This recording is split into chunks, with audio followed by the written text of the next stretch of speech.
성도 여러분, 안녕하세요. 2025년 1월 2일 목요일 아침 말씀 시간입니다. 오늘 함께 나누실 하나님 말씀은 여호수아서 1장 10절에서 18절까지 말씀입니다. 그 가운데 10절에서 12절까지 말씀을 봉독하여 드리겠습니다. 이에 여호수아가 그의 백성의 관리들에게 명령하여 이르되 진중에 두루 다니며 그 백성에게 명령하여 이르기를 양식을 준비하라. 사흘 안에 너희가 이 요단을 건너 너희의 하나님 여호와께서 너희에게 주사 차지하게 하시는 땅을 차지하기 위하여 들어갈 것임이니라 하라. 여호수아가 또 르우벤 지파와 갓 지파와 므낫세 반 지파에게 말하여 이르되 아멘. 2025년 새해가 밝았습니다. 하나님의 평안이 우리 모든 성도님들의 삶 가운데 더욱 풍성이 넘치길 간절히 축원합니다. 새해가 되어도 그러나 세상 곳곳에 전쟁의 양상은 지난 해와 같습니다. 동유럽에는 여전히 미사일이 날아다니고 중동 지역 역시 포성은 여전히 멎지 않고 있습니다. 전쟁은 살아있는 상대방을 파괴하여 생명을 끊고 내가 살아서 상대방의 것을 갖겠다는 무력이 무자비하게 실현되는 장입니다. 까닭에 전쟁에 참여하는 사람은 자신의 목숨을 걸어야만 합니다. 하나밖에 없는 목숨을 걸어야 하기에 전쟁은 무섭고 두려운 마음을 불러일으킵니다. 그 무섭고 두려운 마음 때문에 전쟁이 발발했다는 소식에 어떤 청년들은 그 전쟁을 피해 숨어듭니다. 국내에 있는 청년들은 해외로 도망하고 해외에 있는 청년들도 고국의 손이 미치지 않는 더 깊숙한 곳으로 숨어듭니다. 전쟁이 내 목숨을 빼앗아갈 수 있다는 무섭고 두려운 마음 때문입니다. 반면에 어떤 청년들은 자발적으로 전쟁에 뛰어듭니다. 국내에 있든 타국에 있든 조국을 위해 자신의 생명을 기꺼이 바치려 듭니다. 그들이라고 해서 전쟁이 주는 생명의 위협과 공포가 그들 마음에 왜 없겠는가마는 애국심이 그보다 크기 때문입니다. 전쟁의 승부는 이런 청년들이 많은 나라가 가르지 않겠습니까? 자신의 생명마저 기꺼이 바치는 용감한 청년들이 많은 나라가 전쟁을 승리로 이끌 가능성이 높지 않겠습니까? 그럴 리가 없겠으나 또 그래서도 안 되겠으나 만일 이 나라에 전쟁이 발발한다면 여러분은 기꺼이 총을 들고 나라를 위해 나서시겠습니까? 여러분들의 자녀들을 나라를 위해 기꺼이 전쟁터로 내보내시겠습니까? 나라를 위해서라면 전쟁의 공포 따위는 아랑곳하지 않고 목숨까지 바치시겠습니까? 여호수아가 이스라엘 백성의 관리들에게 전쟁 준비를 명령합니다. 진중에 두루 다니며 그 백성들에게 명령하여 이르기를 양식을 준비하라. 사흘 안에 너희가 이 요단을 건너 너희의 하나님 여호와께서 너희에게 주사 차지하게 하시는 땅을 차지하기 위하여 들어갈 것임이니라 하라. 오늘 본문 11절의 기록입니다. 여호수아는 행정 관료들에게 양식, 곧 군량미를 준비하라 명령합니다.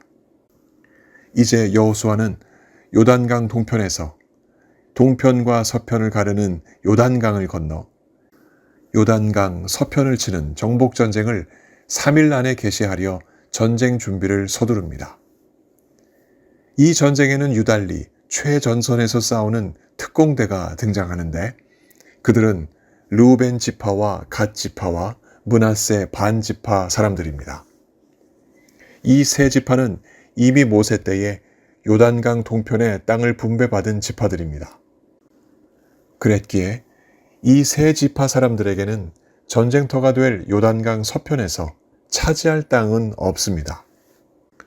따라서 앞뒤 사정을 잘 모르는 이들이라면 요단강 서편에서 벌어지는 전쟁에 그 세 지파가 굳이 나설 필요가 있을까 생각할 수 있습니다. 그러나 그렇지 않습니다. 이 세 지파가 요단강 동편의 땅을 분배받았을 당시에는 조건이 있었습니다. 그 조건을 여호수아가 요단강 서편 정복 전쟁을 앞두고 이 세 지파에게 기억나게 합니다. 오늘 본문 13절에서 15절의 말씀입니다.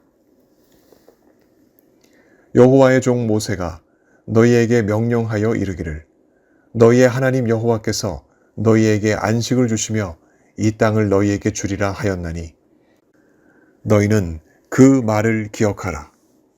너희의 처자와 가축은 모세가 너희에게 준 요단 이쪽 땅에 머무려니와 너희 모든 용사들은 무장하고 너희 형제보다 앞서 건너가서 그들을 돕되 여호와께서 너희를 안식하게 하신 것 같이 너희의 형제도 안식하며 그들도 너희의 하나님 여호와께서 주시는 그 땅을 차지하기까지 하라.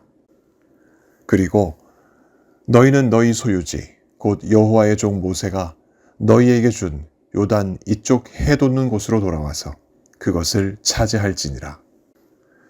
민수기 32장 기록에 따르면 모세가 살아 있었을 때 이 세 지파 곧 르우벤 지파와 갓 지파와 므낫세 반 지파 사람들은 요단강 동편에서 살기를 원했고 이를 모세에게 간청했었습니다. 왜 그랬을까요?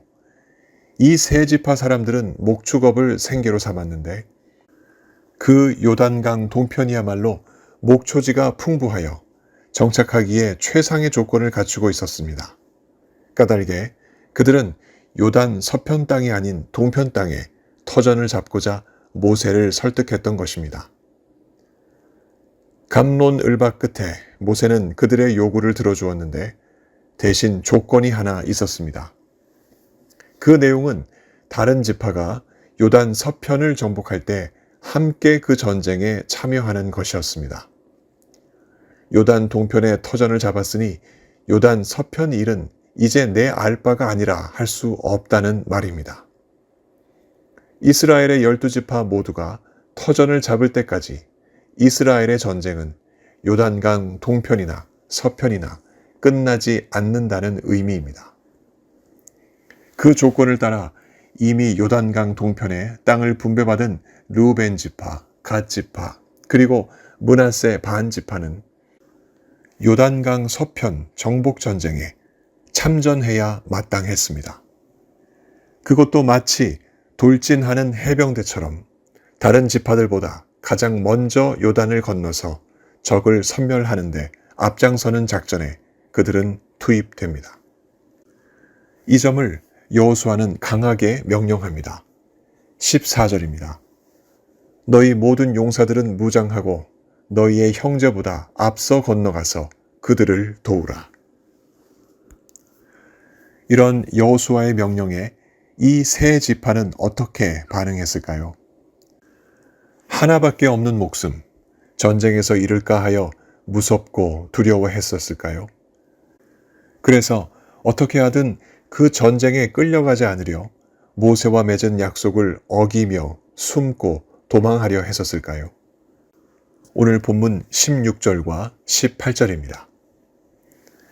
그들이 여호수아에게 대답하여 이르되 당신이 우리에게 명령하신 것은 우리가 다 행할 것이요 당신이 우리를 보내시는 곳에는 우리가 가리이다. 누구든지 당신의 명령을 거역하며 당신의 말씀을 순종하지 아니하는 자는 죽임을 당하리니 오직 강하고 담대하소서. 르우벤 지파와 갓 지파 그리고 므낫세 반 지파는 여호수아의 명령에 순종하기로 다짐했습니다. 이들의 순종은 어쩔 수 없이 지켜야 할 것이기에 따르는 것이 아니었습니다. 어제 모세와 함께 하셨던 하나님이 이제 여호수아와 함께 하시는 것을 그들이 믿었기 때문입니다. 17절의 기록입니다. 우리는 범사에 모세에게 순종한 것 같이 당신에게 순종하려니와 오직 당신의 하나님 여호와께서 모세와 함께 계시던 것 같이 당신과 함께 계시기를 원하나이다. 요단 동편의 땅을 차지한 세 지파 사람들이 요단 서편 정복 전쟁에 참여하는 것은 하나님을 믿는 그 믿음에서 나오는 순종의 발로였습니다. 그 믿음에 따른 순종은 요단강 동편이나 서편을 가르지 않았습니다. 어디에서나 하나님을 믿는 자들만이 행할 수 있는 온전한 순종이었습니다. 하나님을 향한 이스라엘 백성들의 믿음과 그에 따른 순종이 요단강 동편과 서편을 가르지 않았듯이 하나님을 향한 오늘 우리의 믿음과 그에 따른 순종 역시 태평양 동편이나 서편도 가르지 않습니다. 태평양 동편, 한국에 살았던 우리의 믿음과 그에 따른 순종은 이곳 태평양 서편에서도 다르지 않습니다. 한국 성도들이 벌이는 악한 세력들과의 싸움은 오늘 여기에 사는 성도들에게 남의 일이 아닌 것입니다. 신명기 22장 1절에서 4절의 기록처럼 형제에게 일어난 고난을 못 본 채 하지 말고 같은 믿음으로 함께 싸우고 힘을 보태야 마땅할 것입니다. 이러한 우리의 태도는 바다의 동편과 서편 혹은 강의 동편과 서편뿐만 아니라 담벼락 동편이나 서편에 살고 있는 우리 형제 자매들을 대해서도 마찬가지입니다. 이웃한 형제 자매들의 삶이 각양각색이지만 하나님을 믿고 순종하는 데에는 한 가지입니다. 예수님이 비유로 말씀해 주신 바리새인의 기도는 우리들에게 많은 것을 생각하게 합니다. 누가복음 18장 11절의 기록입니다. 하나님이여, 나는 다른 사람들, 곧 토색, 불의, 간음을 하는 자들과 같지 아니하고 이 세리와도 같지 아니함을 감사하나이다. 다른 성도들에 대하여 우월감이나 차별이 우리 속에 있다면 우리는 요단강 동편과 서편을 가르는 자요, 예수님이 비유하신 바리새인처럼 의롭지 않은 자요, 자기를 높이는 어리석은 자며 형제 자매와 함께 하나님을 믿고 따르는 순종이 절실한 자일 것입니다. 이스라엘 백성들이 약속의 땅 가나안을 정복하여 정착하기까지 전쟁을 쉬지 않았듯이 우리 역시 영원한 하나님의 나라에 이르기까지 악한 세력들과 한치의 양보도 없이 치열하게 전개되는 싸움터에 나섭니다. 이때 우리에게 요구되는 것은 무엇일까요?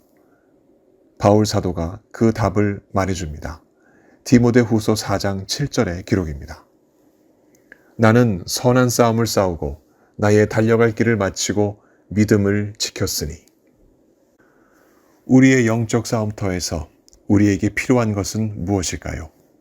하나님을 향한 믿음과 그 믿음을 지키는 순종입니다. 이것이야말로 우리의 싸움을 선한 싸움으로 만듭니다. 비록 이 싸움이 우리의 마음에 믿음을 잃어버릴 것 같은 공포와 불안을 주기도 하고 믿음을 지키기에 실패감을 주기도 하며 차라리 믿음을 버리고 아무도 모르는 곳에 숨어버리고픈 마음을 주기도 하지만 이 싸움은 말 그대로 선한 싸움입니다. 선한 싸움이란 무슨 의미입니까? 가치 있고 아름다운 싸움이라는 말 아니겠습니까? 무엇이 우리의 싸움을 선한 싸움으로 만들까요? 예수 그리스도이십니다. 예수님이 우리가 싸우는 싸움을 대신 싸우셔서 이미 십자가에서 이기셨다는 사실을 잊지 맙시다. 요한복음 16장 33절의 기록입니다. 세상에서는 너희가 환난을 당하나 담대하라. 내가 세상을 이기었노라. 우리는 이 사실을 분명히 믿습니다. 이 믿음으로 악한 세력들과 싸울 때 성령은 우리의 싸움을 치열하지만 가치 있고 아름다운 싸움으로 만들어 가십니다. 그러니 이 영적 싸움에 두려워하지 맙시다. 이미 일방적으로 승리한 싸움을 싸우기 때문입니다. 2025년 하나님은 우리 각자가 이 선한 싸움을 싸우도록 독려하십니다. 그 싸움을 두려워하지 말고 숨지 말고 믿음을 가지고 나와서 그 믿음대로 순종하기를 원하십니다. 우리 각자가 이 선한 싸움을 싸우길 간절히 바랍니다. 그리고 이 선한 싸움을 싸울 때 우리의 시선을 사방으로 향합시다. 우리의 오른쪽에 있는 이도, 왼쪽에 있는 이도, 위쪽에 있는 이도, 아래쪽에 있는 이도, 예수 그리스도를 믿는 한 믿음과 그에 따른 순종으로 살아간다면 힘을 다해 그들을 도와 더불어 선한 싸움을 싸우고 표대를 향해 달리며 믿음을 지켜가는 우리 모두가 되기를 바랍니다. 이로써 하나님의 나라는 더욱 확장되고 그 완성을 향하여 뻗어나갈 것입니다. 이 귀한 역사를 성령께서 2025년을 살아가는 우리 모두에게 이루어 주시길 예수 그리스도 이름으로 간절히 축원합니다. 함께 기도하시겠습니다. 하나님 아버지, 2025년도 하나님의 은혜 가운데 살아갈 수 있도록 우리에게 믿음 주시니 참으로 감사드립니다. 이 믿음을 따라 그대로 순종하여 우리 앞에 벌어지는 모든 영적 전쟁에서 승리하는 우리 될 수 있도록 성령 하나님 더한 힘과 능력 우리에게 부어 주시옵소서. 몸이 아프신 성도님들, 오늘도 하나님 만나 주시고 그 아픈 모든 부분들 우리 하나님 속히 고쳐 주시옵소서. 슬픔을 만난 최학순 권사님과 유가족들을 우리 주님께서 돌봐주시고 모든 장례 일정 가운데 하늘의 큰 위로와 사랑, 천국에 대한 소망을 더욱 부어주옵소서. 오늘도 우리와 함께 하시며 우리의 모든 영적 싸움에서 승리 주실 것을 믿사옵고 우리 구주 예수 그리스도 이름으로 감사하며 기도하옵나이다. 아멘. 성도 여러분, 오늘 하루도 영적 전쟁에서 승리하시는 복된 하루 보내시기 바랍니다. 감사합니다.